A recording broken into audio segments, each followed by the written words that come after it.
নমস্কার। যুক্তি তর্ক সঙ্গে অর্কই আপনাদের স্বাগত। আপনাদের সঙ্গে আমি অর্কপ্রভ সরকার। বাংলাদেশের অন্তর্বর্তী সরকারের প্রধান ডক্টর ইউনূসের সঙ্গে আমাদের মাননীয়ার একটা অদ্ভুত মিল আছে। কোন কোন জায়গায় মিল? দেখুন, দুজনেই মেগালোম্যানিয়াক। দুজনেই একটা স্টেট অফ ডিনায়ালে থাকেন। কিচ্ছু হয়নি, সবকিছু ভালো, অপপ্রচার, এইসব। এই দুটো সাদৃশ্য মাননীয়ার সঙ্গে প্রফেসর ইউনূসের কিন্তু ভীষণভাবে আছে। 3, মাননীয়া ভীষণ ইমেজ কনসিয়াস, প্রফেসর ইউনূসও ইমেজ কনসিয়াস। 4, মাননীয়া কদাচিৎ সত্যি কথা বলেন, প্রফেসর ইউনূসও মিথ্যা ছাড়া সত্যি কথা বলেনি না। যা বলেন সবই মিথ্যে, ঝড়ো ঝড়ো ঝরিছে অসত্য ভাষণ। এটা হচ্ছে ইউনূসের ক্যারেক্টারিস্টিক্স। তাছাড়া দুজনের মধ্যে বৈপরীত্য তো অনেক আছে, কিন্তু এগুলো হচ্ছে সিমিলারিটি। দেখুন, 10 মাস হয়ে গেল তো ইউনূসের অন্তর্বর্তী সরকার। তা এই সরকারের কম্পোজিশন যদি দেখেন, সেটা হচ্ছে এনজিও চট্টগ্রাম। ইউনূস তার পুরনো কিছু আমচা চামচা বেলচাকে মন্ত্রী পরিষদের সদস্য করেছেন, উপদেষ্টা করেছেন, যাদের না আছে বাংলাদেশের প্রতি কোনো কমিটমেন্ট, এবং তারা সবাই রুটলেস মার্ডার। ভোটে দাঁড়ালে বাড়ির লোকও তাদেরকে ভোট দেবে না। আর ইউনূসের উপদেষ্টা মণ্ডলীর দিকে একবার যদি তাকান, তাহলে দেখবেন জনাদুয়েক বিদেশি নাগরিক আছেন, জঙ্গি আছে, জঙ্গিদের ধর্মপিতা আছে, নিষিদ্ধ জঙ্গি সংগঠনের প্রতিষ্ঠাতা আছে, এবং র্যাডিক্যাল লোকজনে ভর্তি। আপনি খেয়াল করে যদি দেখেন, ইউনূসের অন্তর্বর্তী সরকারের কম্পোজিশন, এমন একজন কেউ পাবেন না যিনি গণতান্ত্রিক চেতনা, ধর্মনিরপেক্ষতা, মুক্ত মন, এইসব গুণকে ধারণ করেন। এদের অনেকের হৃদয়েই বাংলাদেশ নেই। এরা সব ওই রাজাকারদের উত্তরসূরি, যারা বাংলাদেশ রাষ্ট্র গঠনের ধারণারই বিপক্ষে। বাংলাদেশের সেনাবাহিনী সে অর্থে যুদ্ধ বিগ্রহ করেনি, কারণ বাংলাদেশের বৈদেশিক নীতি হচ্ছে সবার সঙ্গে সদ্ভাব রেখে চলা। কিন্তু বাংলাদেশের সেনাবাহিনী রাষ্ট্রপুঞ্জের শান্তিরক্ষী বাহিনীতে একটা গুরুত্বপূর্ণ যোগদান আছে তাদের, এবং তারা দুজন রাষ্ট্রপতিকে হত্যা করেছে, ক্ষমতা দখল করেছে, এসব সেনাবাহিনী করেছে। বাংলাদেশের সেনাবাহিনীর রাজনৈতিক উচ্চাশা আছে এবং তারা দেশ শাসনও করেছে। কিন্তু বর্তমান সেনাপ্রধান ওয়াকারুজ্জামান হাতে সুবর্ণ সুযোগ থাকলেও রাষ্ট্র ক্ষমতা দখল করেননি। তিনি উদ্যোগী হয়েছিলেন যাতে অন্তর্বর্তী সরকার তৈরি হয় এবং সেই অন্তর্বর্তী সরকার একটা নির্বাচন পরিচালনা করে। প্রফেসর ইউনূসকে সেনাপ্রধান কনভিক্টেড বলে মনে করেন, এবং তিনি বাংলাদেশের রাষ্ট্র ক্ষমতায় আসীন হন, এটা সেনাপ্রধান চাননি। উইথ হেভি হার্টস তিনি মেনে নিয়েছেন। তাই ইউনূসের সঙ্গে সেনাপ্রধানের বিরোধ প্রথম দিন থেকেই, এখন সেটা চরম পর্যায়ে পৌঁছেছে। সেনা দরবারে সেনাপ্রধান যে কথাগুলো বলেছেন, সেগুলো আপনারা সবাই শুনেছেন, আমি আর সেগুলো রিপিট করতে চাই না। কিন্তু দুটো কথা খুব আমার মনে হয়েছে প্রাসঙ্গিক। এক, ব্লাডি করিডোর বলেছেন। কোনটা? যেটা ইউনূসের অন্তর্বর্তী সরকার ঐক্যমত্য ছাড়াই নীতিগত সিদ্ধান্ত নিয়েছিল যে বাংলাদেশের রাখাইন প্রদেশে তারা হিউম্যানিটেরিয়ান এইড পাঠাবে এবং বাংলাদেশ সেখানে করিডোর হিসাবে কাজ করবে। এখন এই ধরনের একটা সিদ্ধান্ত নিতে গেলে একটা সার্বিক ঐক্যমত্যের প্রয়োজন হয়। কোনো অনির্বাচিত অসাংবিধানিক এনজিও চট্টগ্রাম সরকার এই ধরনের সিদ্ধান্ত নিতে পারে না, এবং বাংলাদেশের মাটিকে ইউনূস যে বিদেশি শক্তির খেলার মাঠ করতে চাইছে, এটা এখন দিনের আলোর মতো স্পষ্ট। তার একটাই লক্ষ্য, বাংলাদেশের অভ্যন্তরে এমন একটা পরিস্থিতি তৈরি করা যাতে দেশের সার্বভৌমত্বই প্রশ্নের মুখে পড়ে, এবং সেই সুযোগে এই সুদীবৃদ্ধ বলবেন যে দেশ এখন সংকটের মুখে, সার্বভৌমত্ব প্রশ্নের মুখে, এখন নির্বাচন করা যাবে না।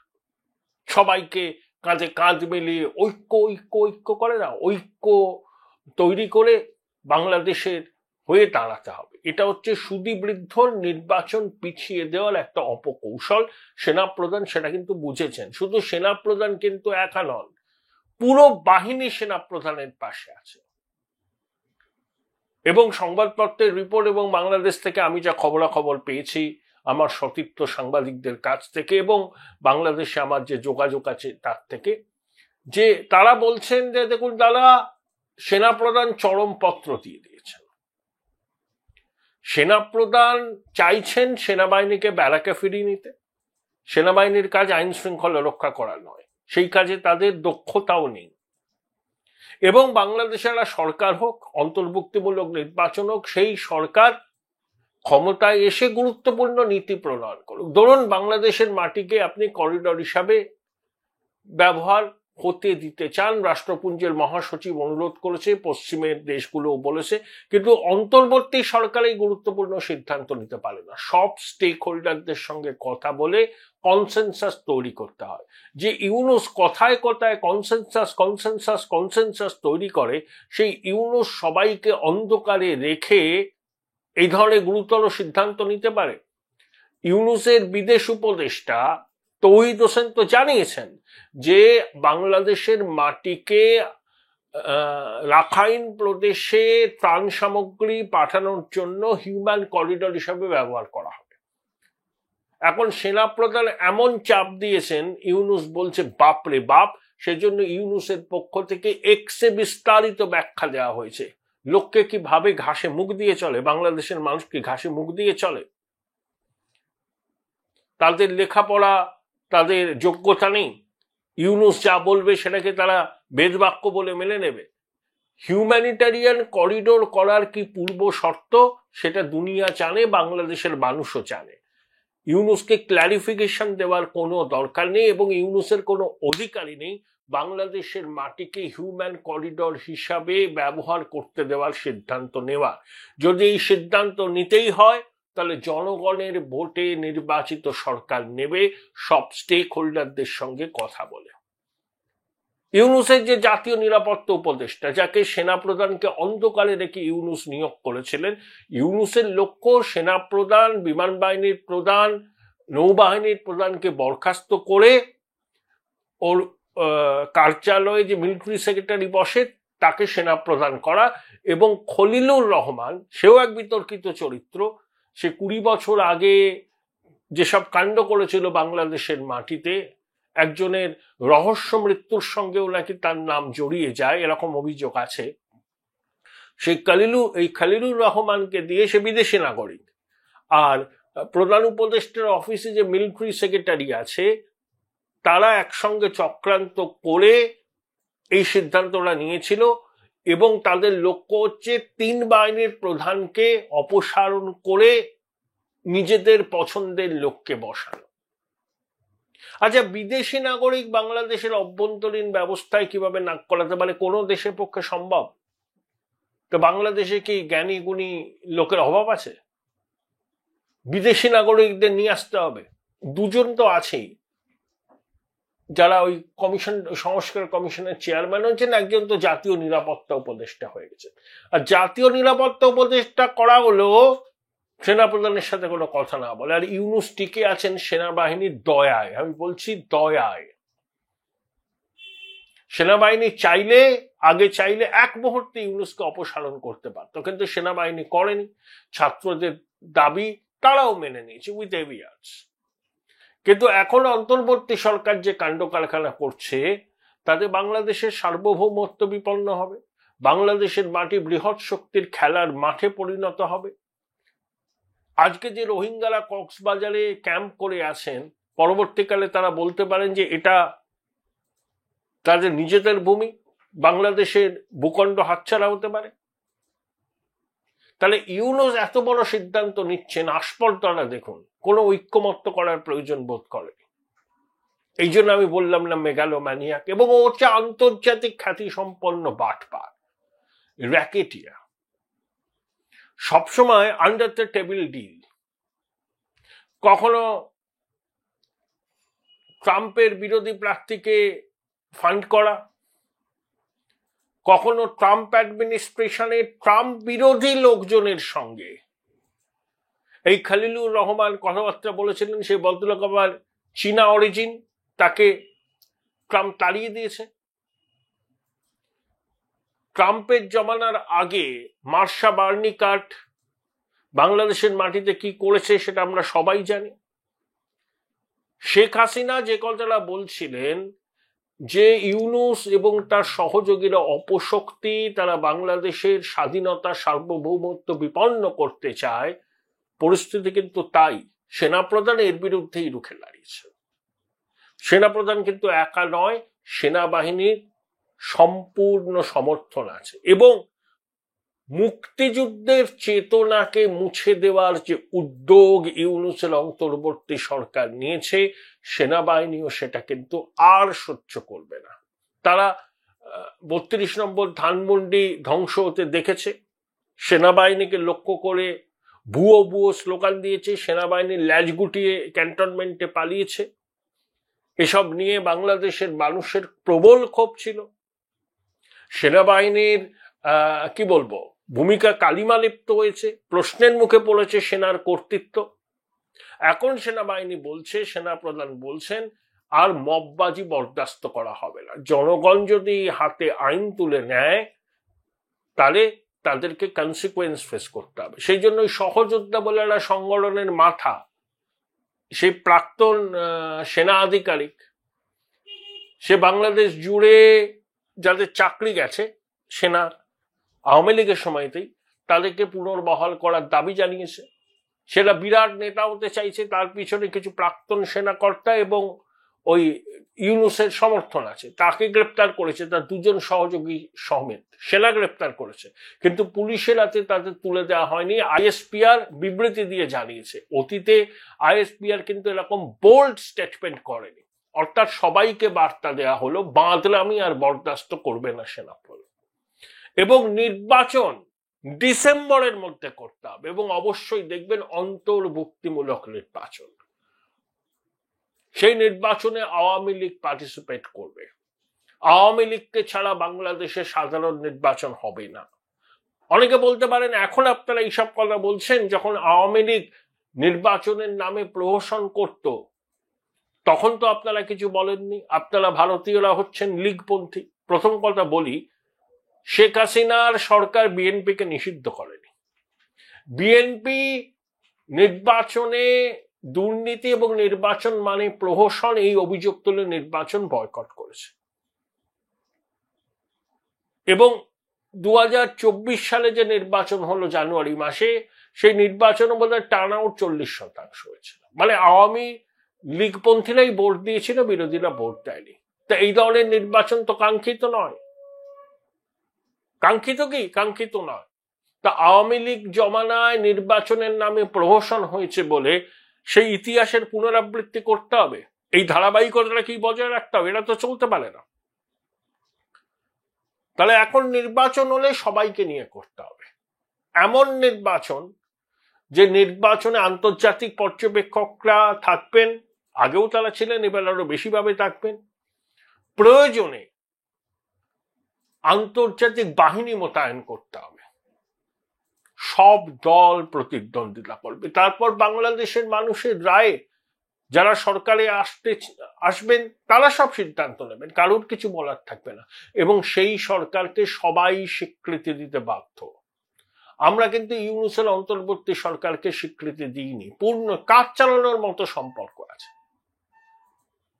যদি ইউনুসের দল, ওটা জাতীয় নাগরিক পার্টি হচ্ছে কিংস পার্টি, ইউনুসের দল, সেই দল যদি ভোটের মাধ্যমে ক্ষমতায় আসে, ভারত সরকার পূর্ণ কূটনৈতিক সম্পর্ক তৈরি করবে। বিএনপি আসলেও করবে, অন্যরা কেউ আসলে করবে, কিন্তু নির্বাচন হতে হবে। কোনো অনির্বাচিত সরকার বাংলাদেশের মাটিকে আন্তর্জাতিক শক্তির খেলার মাঠ করবে, বাংলাদেশের মাটি থেকে জঙ্গি জিহাদিরা আস্ফালন করবে, সেভেন সিস্টারকে দখল করে নেওয়ার হুমকি দেবে, এগুলো তো আমরা বরদাস্ত করতে পারি না।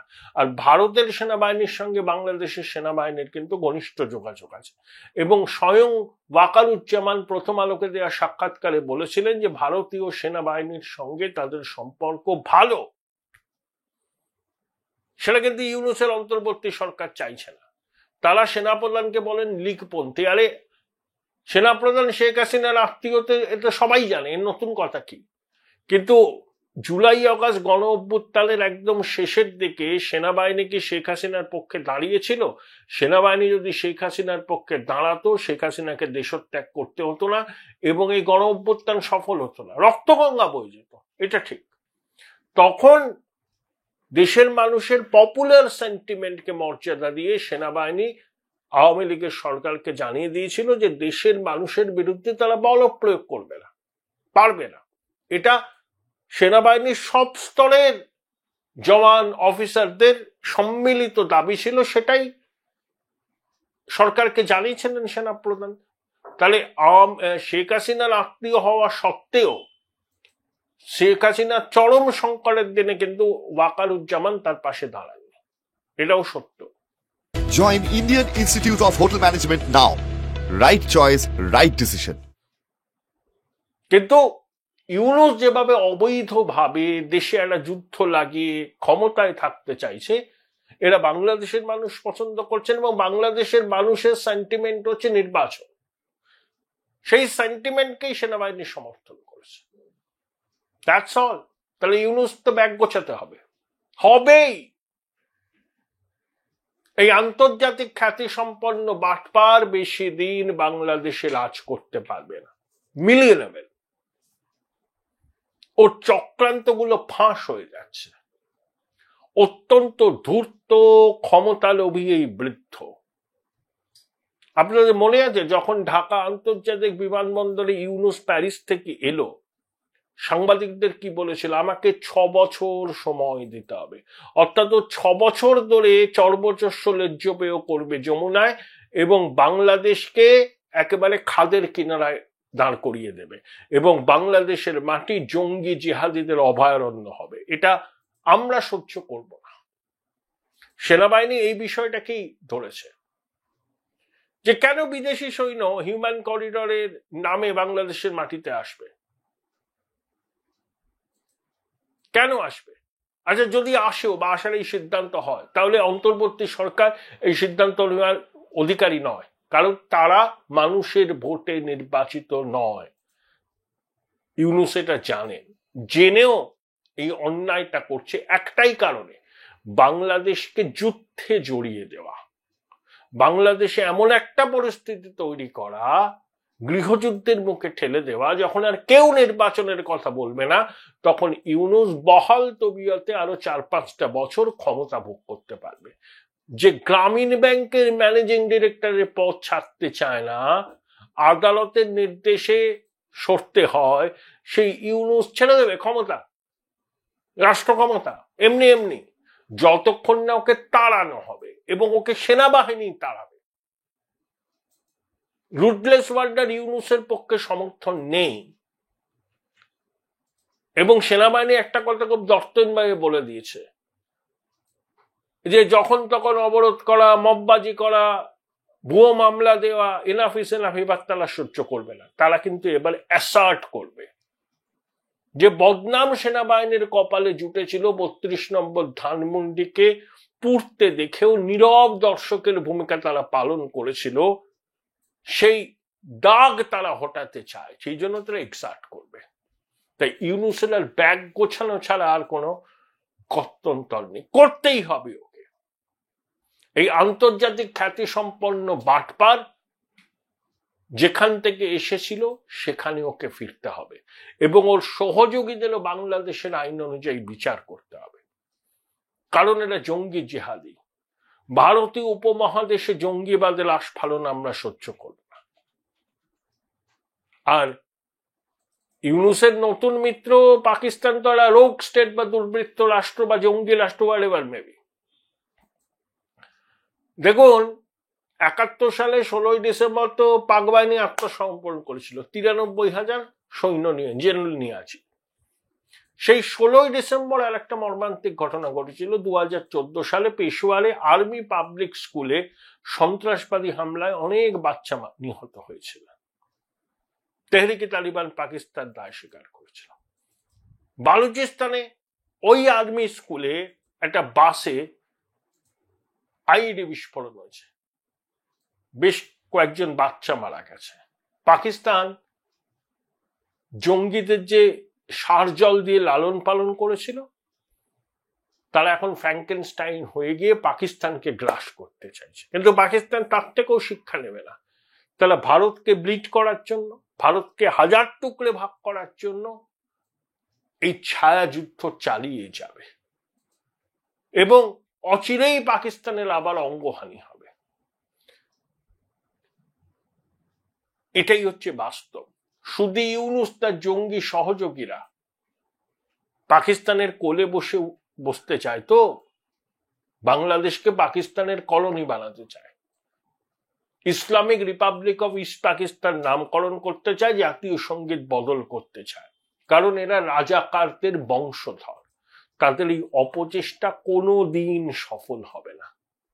দেয়ালের লিখন ইউনূস পড়ে নিক এবং যতটুকু সম্মান অবশিষ্ট আছে সেই সম্মানটাকে নিয়ে বাক্স প্যাটেরা গুছিয়ে ফিরতি বিমানে বাড়ি ফিরে যান।